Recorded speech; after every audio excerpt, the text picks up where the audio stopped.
Hello and welcome. You're watching a special interview with me, Siddhartha Talya, on Times Now, at a time when President Donald Trump has released an AI image showing Greenland as well as Canada to be American territories on a map of the United States of America. Well, I'm speaking right now to Mr. Tom Hoyem, who served as the last Danish Minister for Greenland between the years 1982 to 1987, to get a perspective from him on what the prevailing situation on the ground is in Greenland, what's the sentiment on the ground there in the EU, in Greenland, as well as in Denmark. Many thanks, Mr. Hoyem, for speaking to us here on Times Now. We're speaking at a time when Donald Trump, the President of the United States, has doubled down on his plans to acquire Greenland, which is very much part of Denmark, and where you served as a minister back in the 1980s. How do you now assess Trump's plans? And what's your reading of the situation currently? First of all, yes, I was the last minister of Greenland in the Danish government, because Greenland has more and more autonomy, but is still an important part of the Danish kingdom. I see the situation just now very serious. I'm an older man, and in my whole life, NATO has been the frame around the security in Europe. And that means that we have had 70 years or more than 70 years in peace. Now, for the first time, we have a deep, deep crisis in NATO, because one allied, the United States, is threatening, maybe, I hope not, attacking another member states of the NATO, namely Denmark, the Kingdom of Denmark, Greenland. I feel it's very unfortunate in a world where there are a lot of unrest, different places on our globe, that this very safe framework maybe will implode. So I take it very seriously, and we are trying to treat it as good as we can. What is very strange is that, in a way, it is irrational what is going on, because Mr. Trump, the President of the United States, he's asking for two things. He's asking for more military in the Arctic area, because the Arctic area is really a security risk. The climate changes mean that we have less ice. The ice is melting, and that means that ships can travel other routes than they have done before.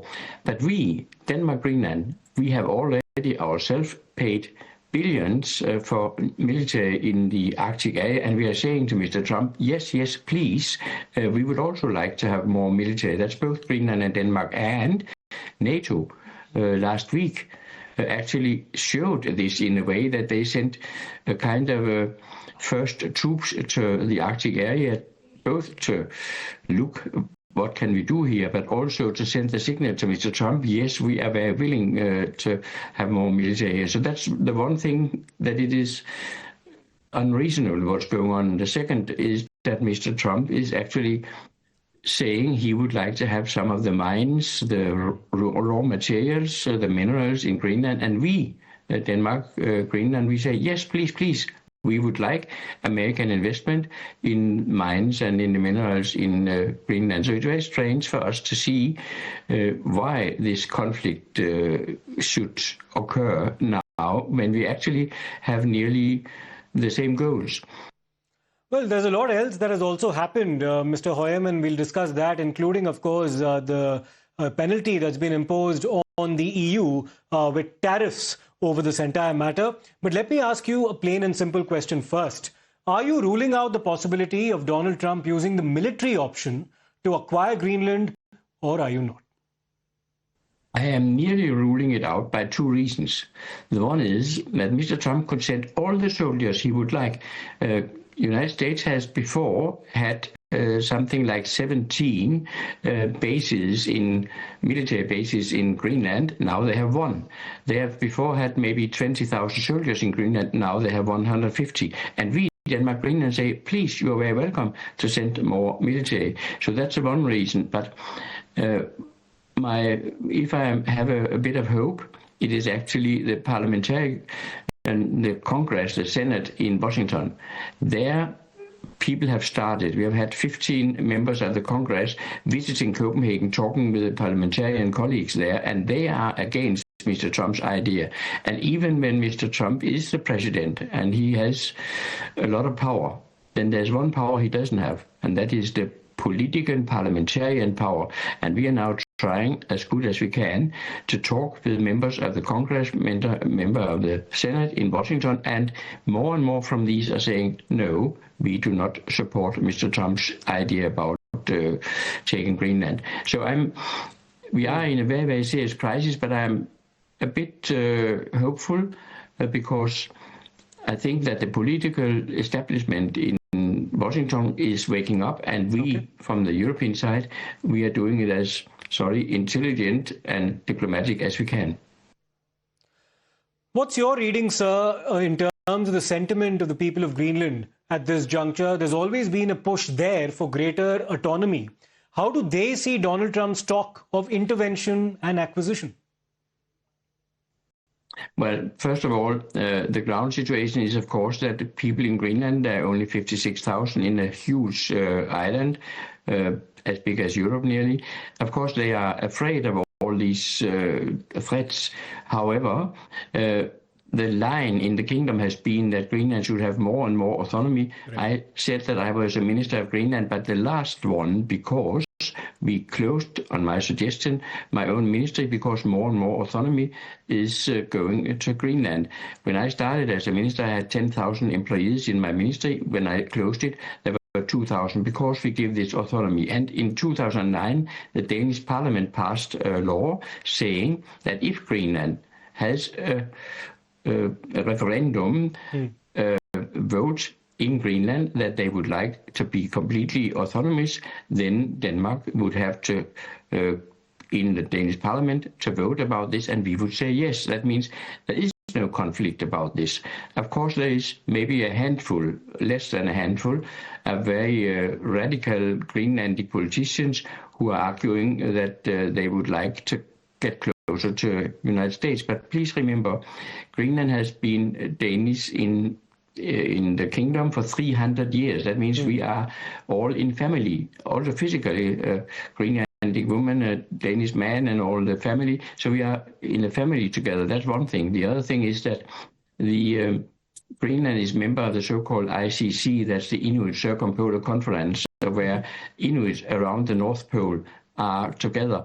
And the Greenlandic Inuit knows precisely how the Inuit in Siberia, in Canada, but certainly also in Alaska and US, how they are treated there. So they have no wish at all to be a part of America. But how would you respond to arguments coming from the other side of this entire divide that Denmark as well as NATO for all these years could have actually done a lot more to secure Greenland's future? I say, yes, it's absolutely correct. But then I add, that is also the responsibility of America. And I will give you an example. When I was minister, I was responsible for the contact between Thule Air Base, the American base, and the United States. And I personally negotiated in Pentagon, that is the defense ministry in Washington. Right. And there we agreed, listen and be very astonished, we agreed to half the area of the Thule Air Base, not to escalate, not to have more, but less. And that was agreeing with the United States. So when the Vice President, J.D. Vance, is visiting Thule Air Base saying, well, the Danes should have done more, then this is a boomerang. We together, United States and Denmark, should have done more. And now we are saying, let's do it now. Well, let's now come to the issue of tariffs and Donald Trump's announcement. Now, in the wake of what he's announced, we have seen a lot more solidarity among countries of the EU with Denmark as well. There appears to be a defined stand that's now being taken.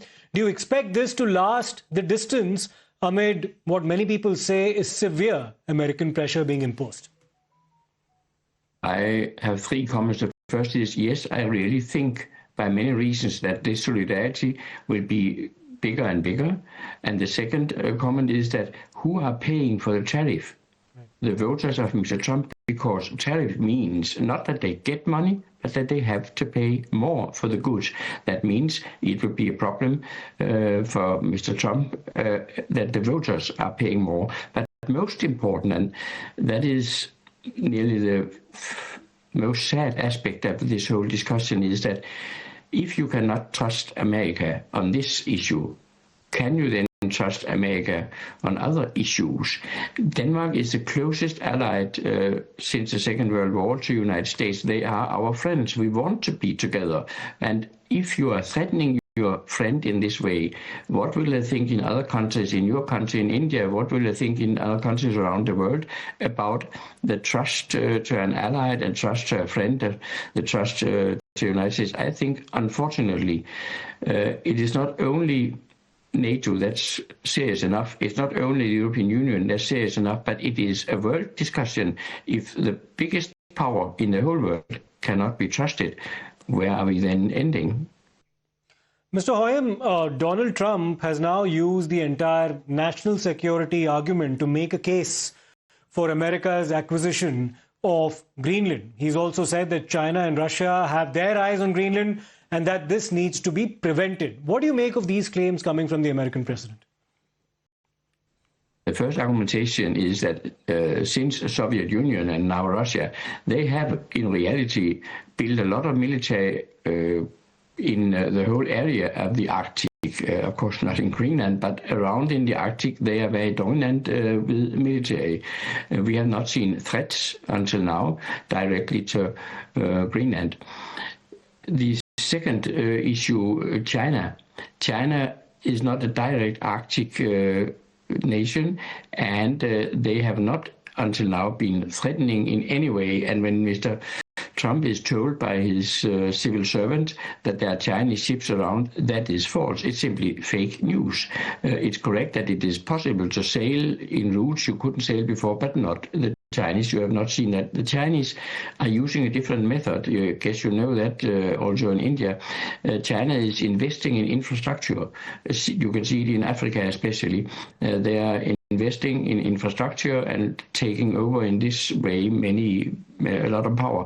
That has been tried in Greenland twice. China has tried to build an airport and has tried to invest in a mine, and both cases, Denmark, Greenland said no thanks. So I don't see what Mr. Trump is saying about China. I see what he's saying about Russia, but we have until now had no attempt from Russia to in any way influence Greenland or the Arctic area. I think that when we in NATO clearly state we will protect the Arctic area, inclusive Greenland, then I don't think there are any interest from Russia, or especially not from China. Final question, sir. Do you expect the air to clear on this entire matter, say, within a month's time? Yes, we expect Trump to say what he does or what he will at Davos.